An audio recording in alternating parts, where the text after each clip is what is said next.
कारण एक्स स्क्वेअरच्या पुढे इथं 2 आहे. जसं या पूर्ण इक्वेशनला 2 ने डिवाइड करेल, इथं 2 ने डिवाइड, इथं 2 ने डिवाइड, इथं 2 ने डिवाइड, इथं 2 ने divide, dividing both sides by 2. इथं 2 कॅन्सल झाला, माझं इक्वेशन बनलं x square minus 3x minus 18 equal to 0.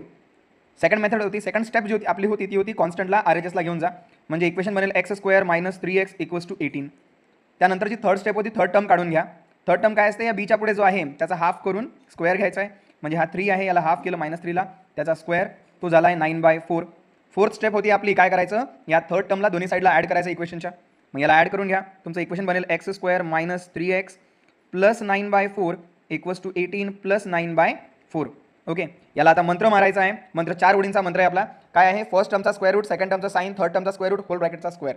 या फर्स्ट टर्मचा स्क्वेअर रूट, सेकंड टर्मचा साइन, थर्ड टर्मचा स्क्वेअर रूट, होल ब्रॅकेटचा स्क्वेअर इक्वल टू, याला क्रॉस मल्टिप्लाय केलं तर येऊन जाईल 18 4 जार 72 plus 9 is 81/4. Taking square root on both sides, तर आपल्याला भेटलं x minus 3/2 is equals to plus minus 9/2. हा 3/2 त्या साईडला गेला तर एक्स बराबर 3/2 प्लस मायनस 9/2. ओके, दोघांचा बेस सारखा आहे तर x equals to 3 plus minus 9/2.